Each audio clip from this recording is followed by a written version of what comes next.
ونصلي على رسوله الكريم أما بعد मेरे मोहतरम আপনাদের সাথে সালাম সংক্রান্ত কিছু আদব শেয়ার করতে চাই।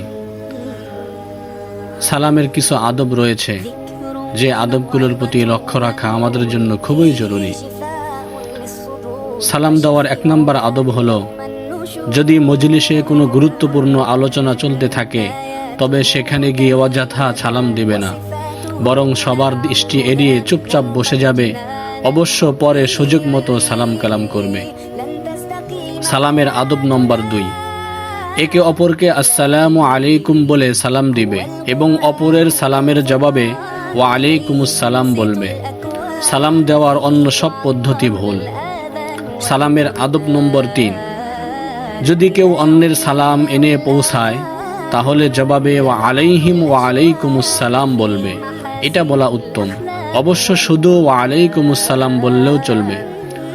সালামের আদব নম্বর 4, যদি কোনো স্থানে একাধিক ব্যক্তি থাকে আর তাদের মধ্য হতে একজন সালাম দেয় তাহলে সকলের পক্ষ হতে সালাম দেওয়া হয়ে যাবে। প্রত্যেকের জন্য সালাম দেওয়া জরুরি নয়। এমনিভাবে মজলিসের কোনো একজন সালামের জবাব দিলে সকলের পক্ষ হতে জবাব দেওয়া হয়ে যাবে। সালামের আদব নম্বর 5, যে আগে সালাম দেয় তার সওয়াব বেশি। সালামের আদব নম্বর 6, হযরত হানবী রাহিমাহুল্লাহ এর কাছে এক জমিদারের কর্মচারী চিঠি মারফত জানতে চাইল, মাথা ঝুঁকিয়ে মনিবকে সালাম দেওয়া জায়েজ আছে কি?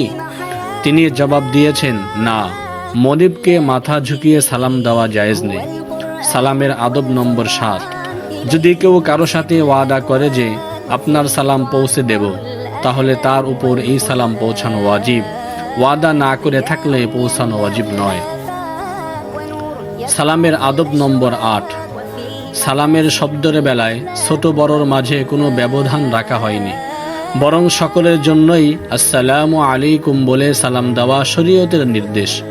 তবে সালাম দেওয়ার ভাব ভঙ্গিতে তারতম্য হওয়া উচিত। ছোটরা বড়দেরকে ভদ্রভাবে ও বিনয়সুলভ ভঙ্গিতে চাপা গলায় সালাম দিবে, আর বড়রা ছোটদেরকে স্নেহসুলভ ভঙ্গিতে সালাম দিবে। বড়রা ছোটদেরকে তাচ্ছিল্য করবে না। এই বিষয়টি শুধু সালামের ক্ষেত্রেই সীমাবদ্ধ নয়, বরং সব ধরনের কথার ক্ষেত্রেই এই বিষয়ে খেয়াল রাখা উচিত।